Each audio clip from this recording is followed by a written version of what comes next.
today's tutorial is about density of states. Okay, so remember we did density of states when we calculated the... Okay, we will write. Let's... Just a minute. Tutorial 6, and we're talking about density of states. So when we calculated, right, in the microcanonical ensemble, the number of states, right? So we said that if we have a continuous system, we need to calculate the density of states, right? The density of states instead of number of states. Okay, so we will back today to this density of states, okay, but in a more specific way or a broader way, okay. So let's remember that we said that the total number of states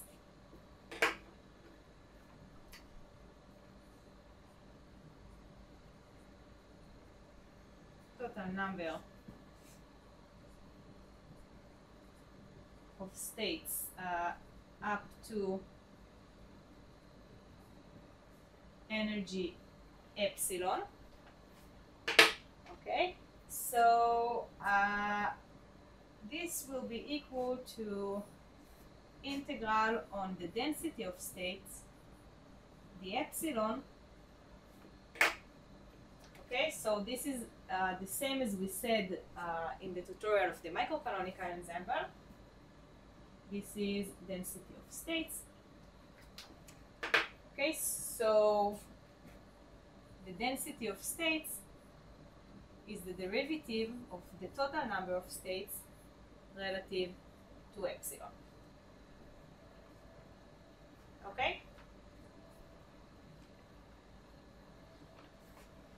So in the microcanonical ensemble tutorial, we talked mostly about, we talked on the density of states in a continuous system, right? And then we did some integral, calculated the total number of states, and then we did this derivative of the total number of states relative to the energy. So now what we want to do, we want to talk on quantum systems. Okay, so we have a discrete system with energy levels. Okay, not continuous energy levels. But the idea is the same idea. So we will see this thing through examples.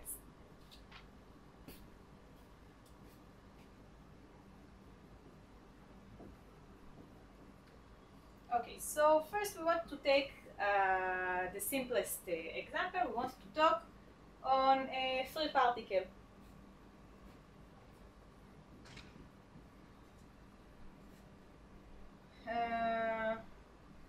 So we have free particle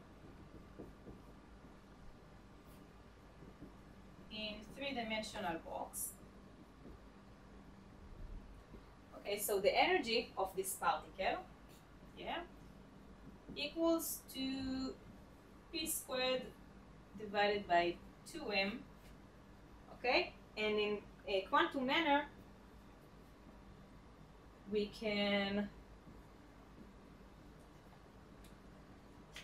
equal that to h bar squared divided by 2m times k squared, right?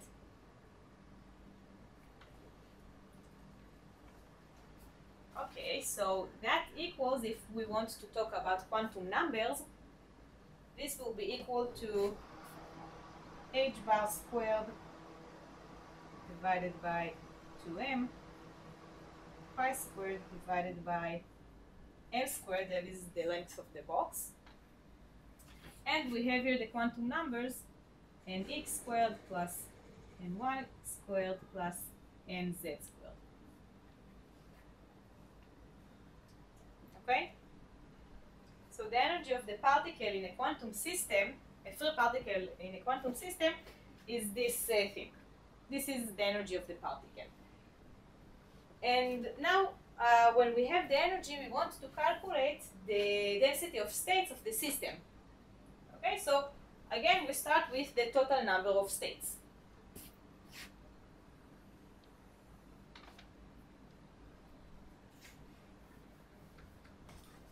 Okay, so we want combination, all the possible combinations, okay, for the total number of states.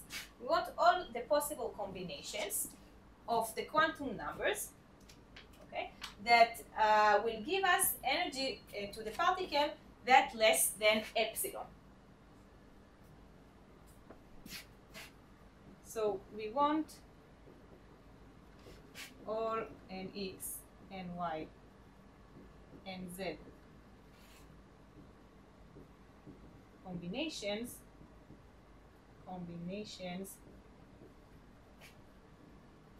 that E will be smaller than epsilon.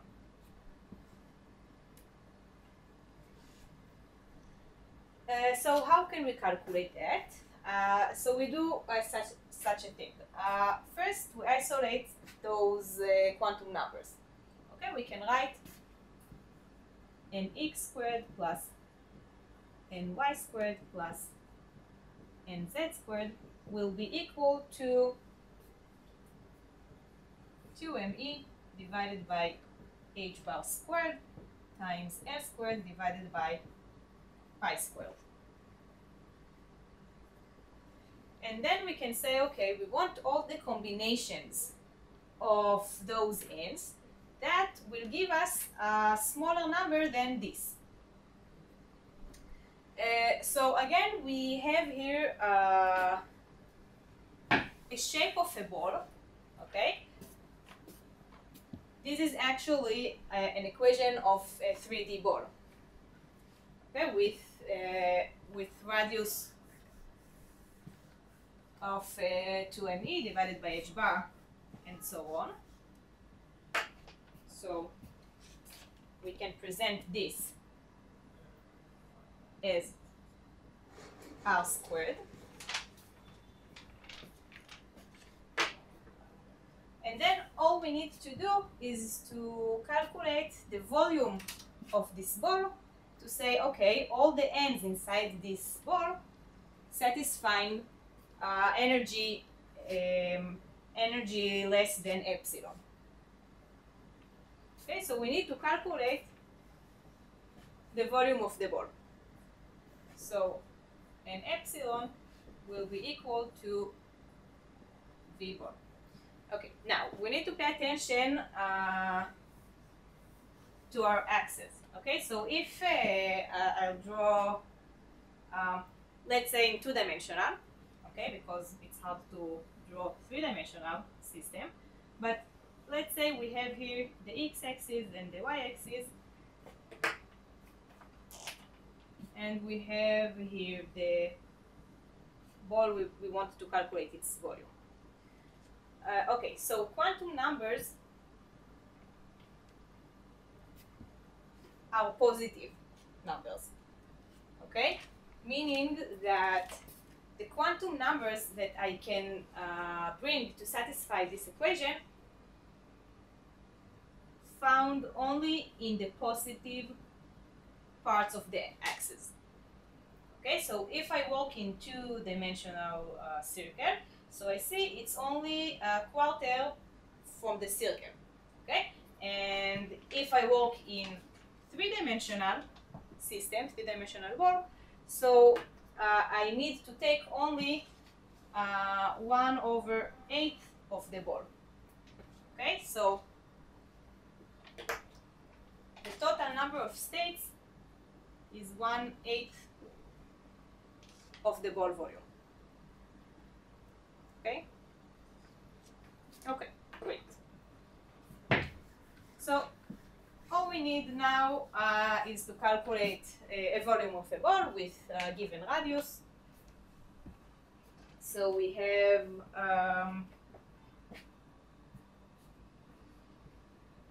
v ball equals to 4 over 3, 5 are in the third.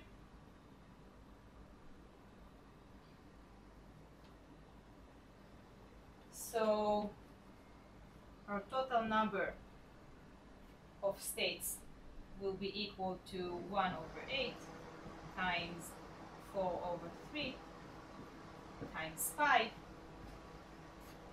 times 2m e divided by h squared times s squared divided by pi squared in the power of 3 divided by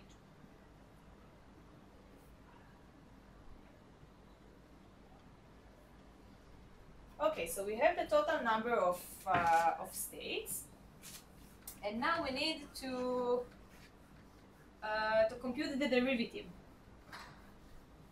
So we want to compute density of the density of states equals to the derivative of the total number of states relative to epsilon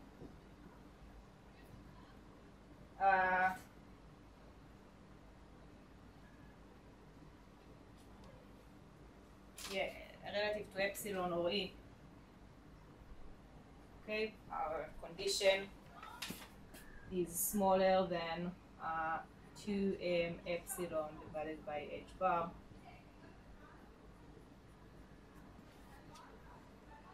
Okay, our condition is with epsilon. So we want to derivative this term relative to epsilon. So we get its total pi over 4 times 2m l squared divided by h bar pi squared in the power of 3 over 2 times squared epsilon. Okay, so we can draw this outcome.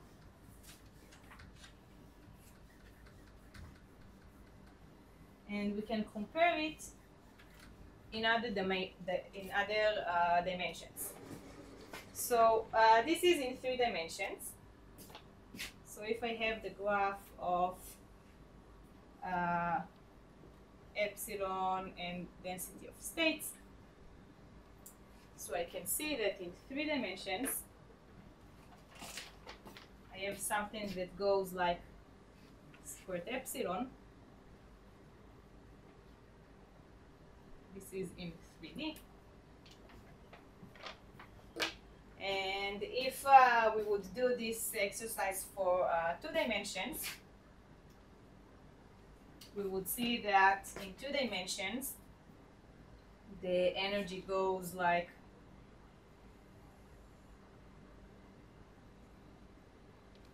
epsilon in power of 0. Okay, goes as a constant. And for 1 dimension, we would get that the density of states goes like 1 over squared epsilon. Okay, so as we add dimensions, we add multiplication in squared epsilon. Will it head up? What?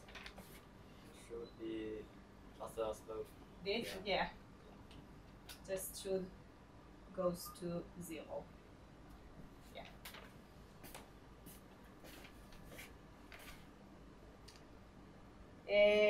Okay. So this is the idea of density of states. Now let's just give some remarks.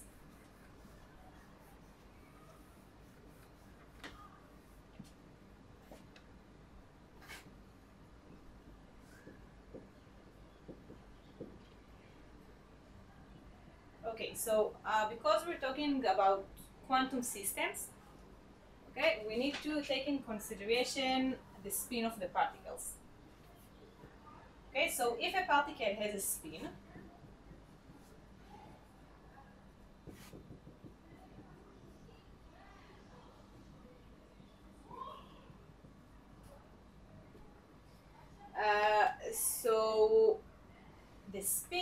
contributes.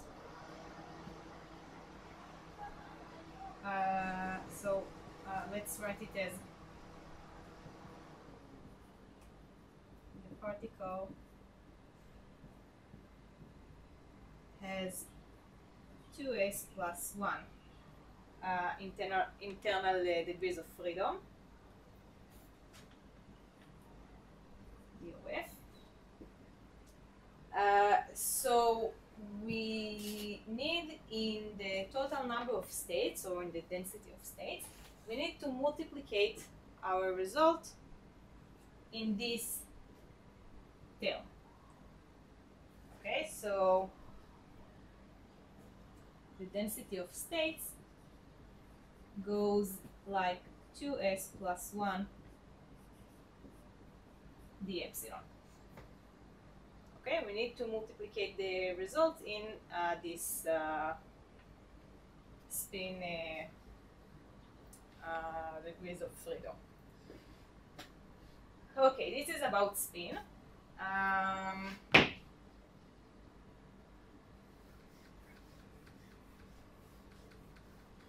And we can, yeah.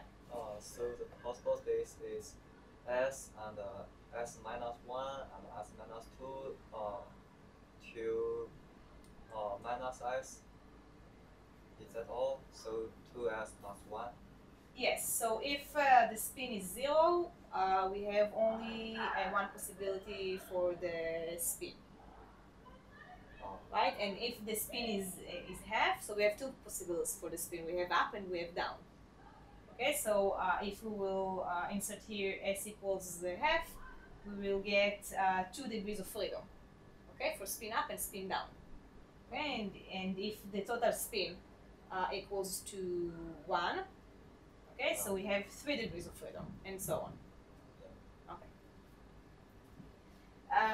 And the second thing is we can generalize this case we saw.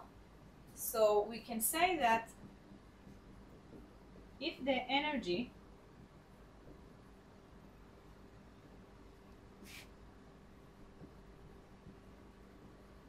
depends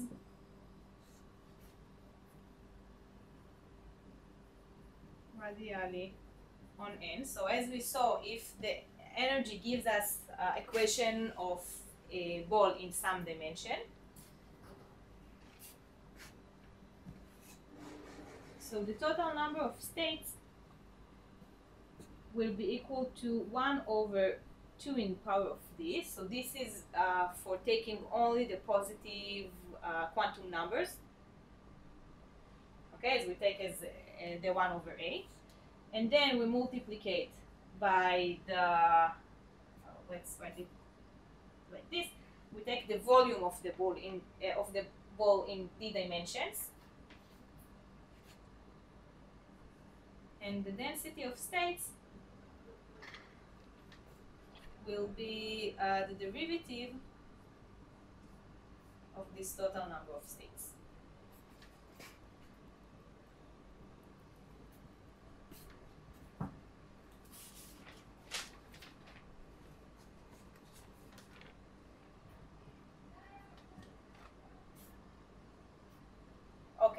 But so this is for radial problems. But what happens if we have a problem that doesn't give us a ball? So let's go to the second example.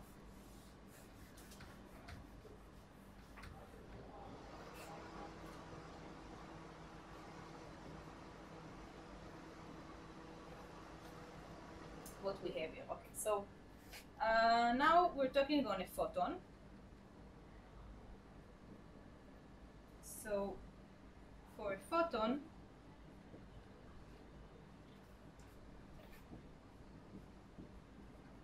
the energy levels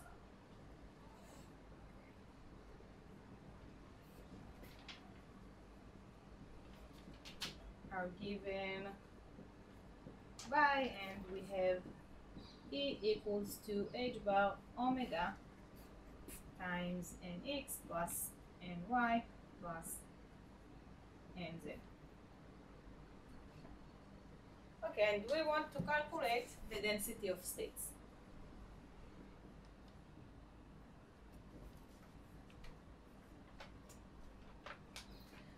Okay, so as we saw before, right, we want the number of possible combinations of nx, ny, and nz to get that this term is less than some epsilon. Okay, that the energy is less than some epsilon energy. So we want to see how many combinations satisfy this condition. So nx plus ny equals nz less than epsilon divided by h bar omega. Okay, so now we can see that we don't have here some specific geometrical shape. Okay, it's not a ball, it's not a... We need to see what this means, okay, because it's not a ball. So we want to draw this shape, to draw those conditions, to see what we get.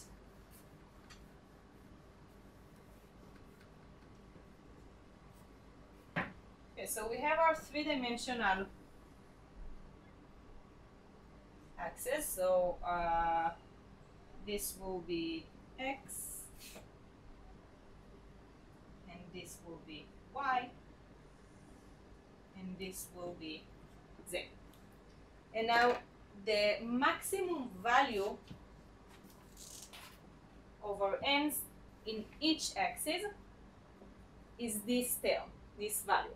Okay, when ny equals to nz equals to 0, so nx gets its maximal value that equals to epsilon over h bar omega. So maximal nx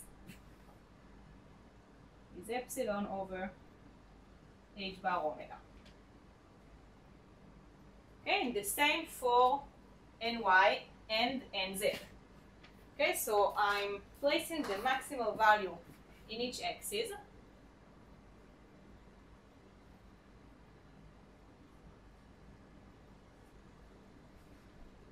Okay, and then I can see what shape I get. So I can draw this line. Okay, so this line is a combination where I say, okay, nx equals to 0. Okay, what combinations of ny and nz will give me the maximal value epsilon over h bar omega. Okay, and this is this line. And I do the same for y and x, and the same for z and x.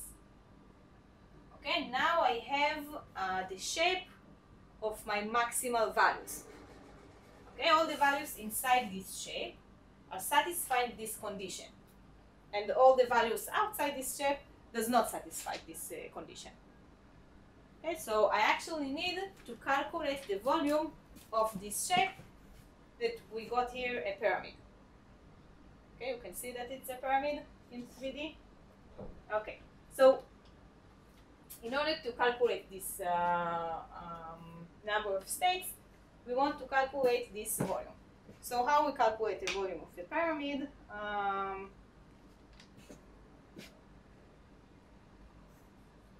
So the volume equals to the base of the pyramid times the height of the pyramid divided by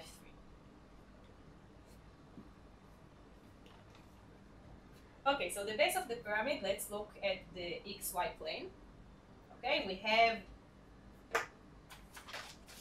this is the base, right? Okay, this is a triangle with 90 degrees angle. Okay, so the area of this base is the y-axis from 0 to epsilon divided by h bar omega times this x-axis, right? So the base equals to h bar divided by, epsilon divided by h bar omega squared times f divided by 2. Okay, this is the area of the triangle. And then our height.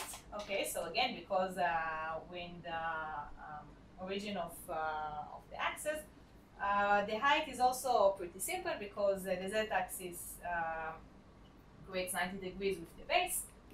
So height is just the length of the z-axis up to epsilon divided by h bar omega. So the height equals to epsilon divided by h bar omega. This is the height.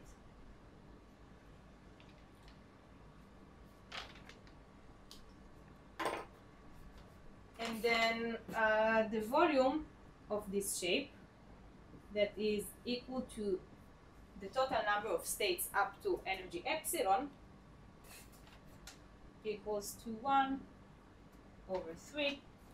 And then we have the base, so we have f epsilon squared divided by h bar squared omega squared times epsilon divided by h bar omega.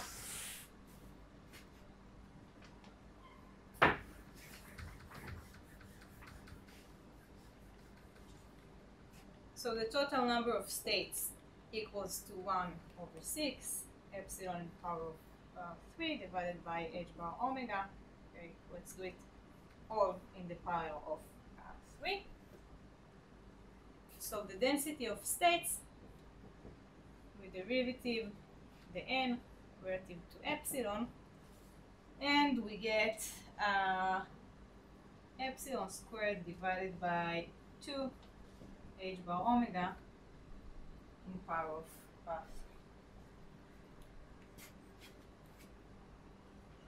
Okay, great. So this is the idea of density of states. And now let's see it in a physical problem.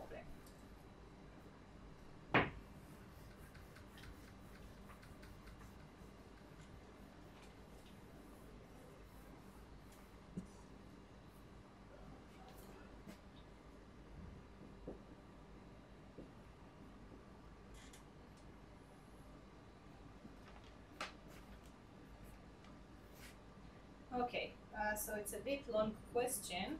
Let's write it.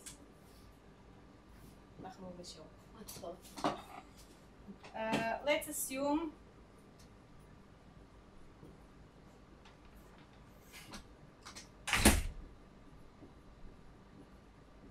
we have a metal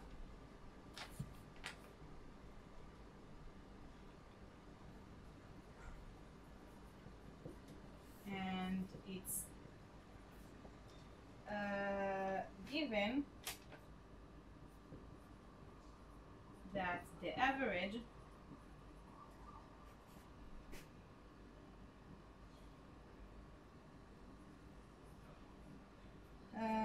number of electrons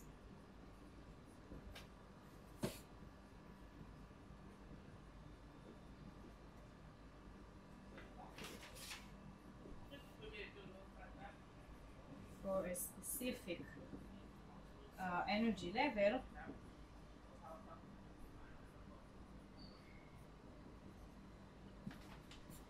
is F dependent on the energy level equals to 1 over the exponent of beta epsilon minus mu plus 1. So we have we have a metal that has energy levels, and for each energy level we have this number of electrons at each energy level.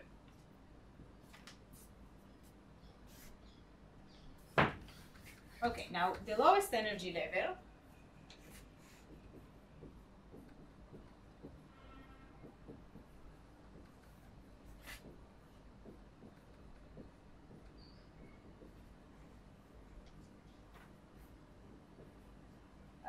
is minus V0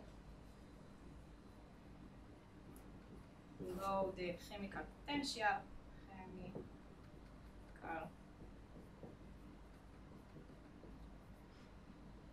potential.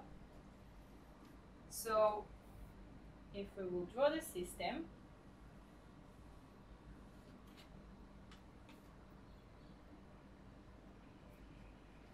so this is our lowest energy level, minus V0, below the chemical potential.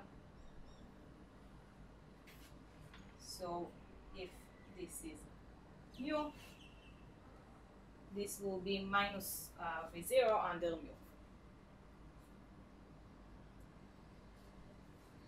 Okay, this is our metal. And now we want to see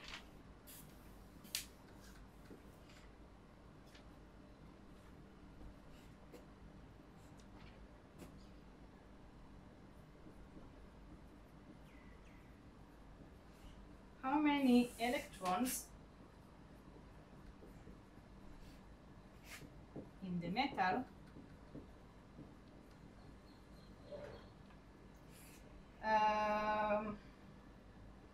so we want per unit area per unit time.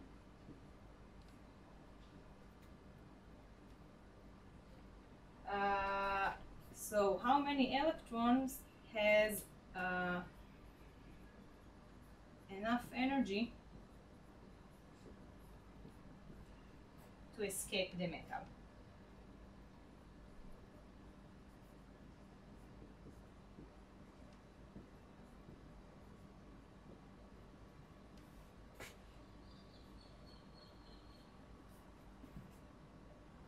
Okay.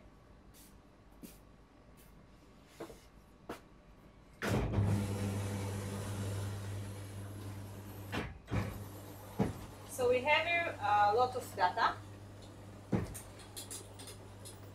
and we will start step by step. So first the question asks us how many electrons can escape the metal. So first we need to know from what energy the electrons can escape this metal. So if we're talking about electrons per unit area per unit time, okay, so we're actually talking about current density.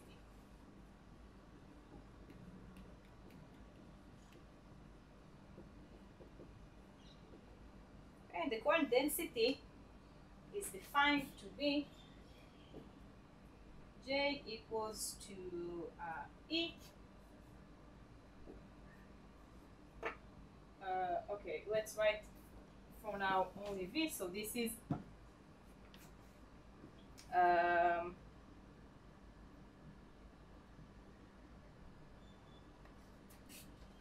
the velocity of particles, of the electrons.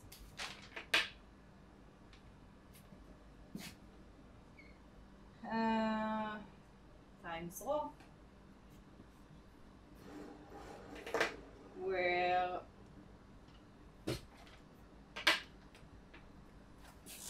rho is number of states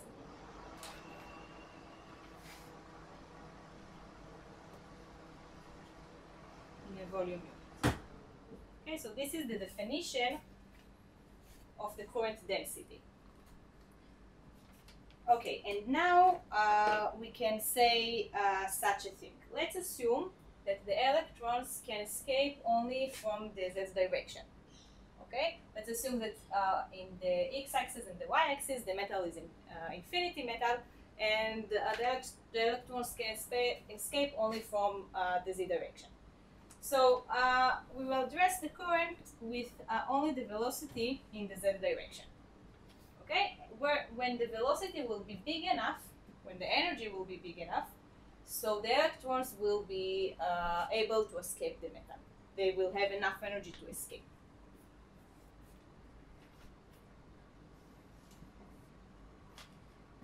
Okay, so in quantum systems, we know that this velocity equals to h bar k.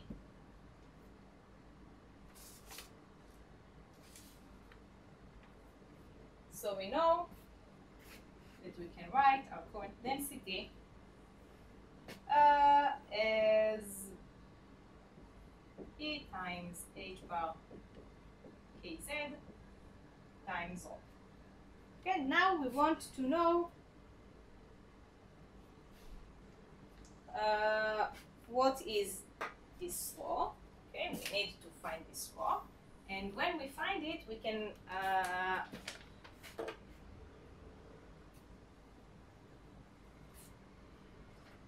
say that the total number of electrons that can escape the metal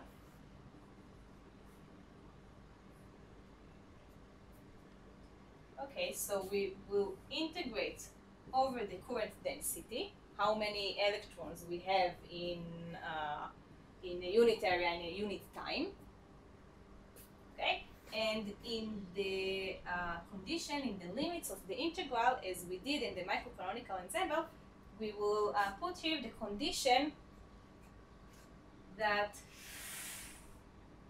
our energy, okay, the energy of the electrons, need to be bigger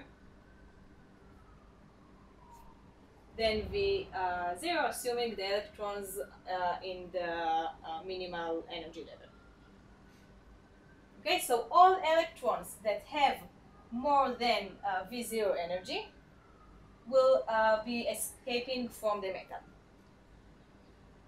Okay, so we're integrating on the number of electrons with these conditions that satisfying energy bigger than this V0. Okay? Okay. So we need to find this rho, and then we need to do this integral. So let's start with finding our rho.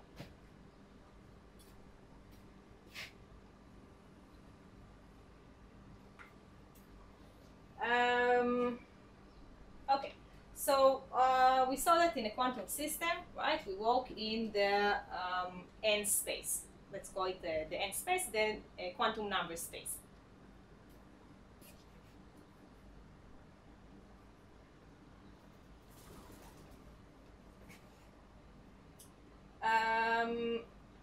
And we want to find how many states we have in this volume unit, okay, in the quantum number space. Okay. So we're talking about electrons. We have here this given formula that for each energy level, we have this number of electrons. Okay, so for some energy level, we have F epsilon, and now we need to take in consideration the spin of the electrons. So the electrons have spin of half, so we have here multiplication by 2. This is the 2s plus 1 of the spin.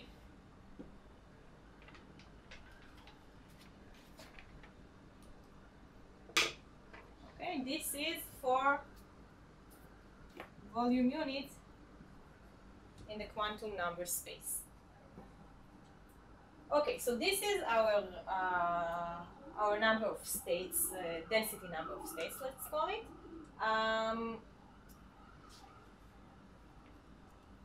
Okay, now we can write our integral,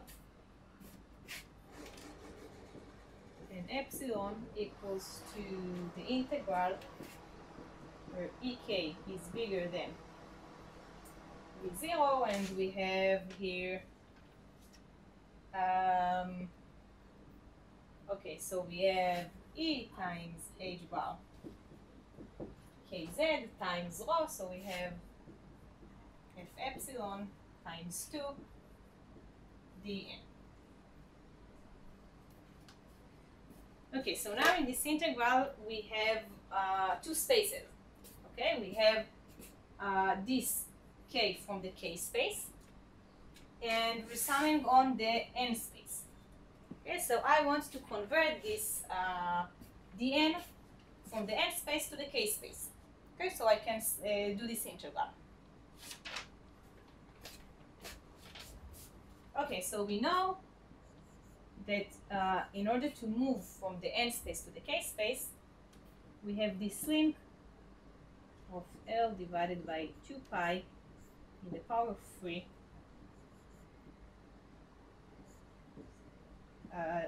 d3k. So this is the volume of the system divided by 2 pi in the third dk.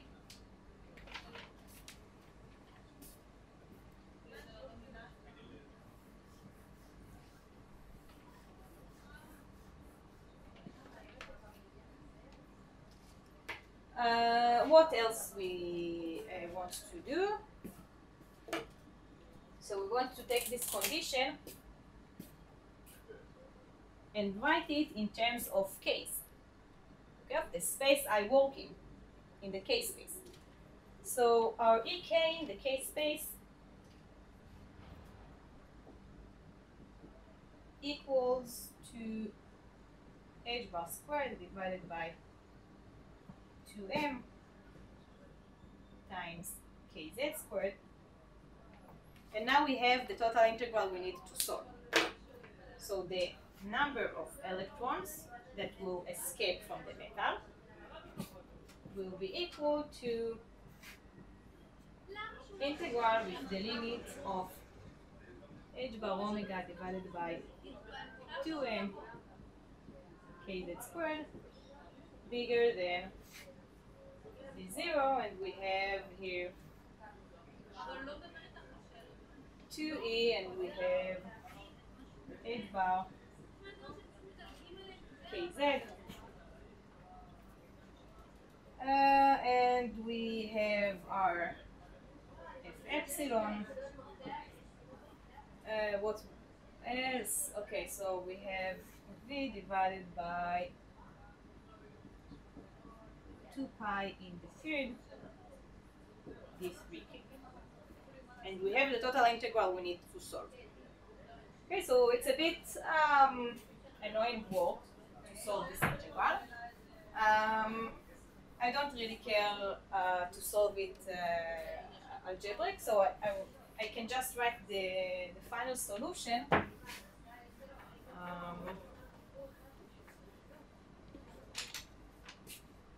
This is equals to 4 pi me divided by h bar in the third 2 pi, and we have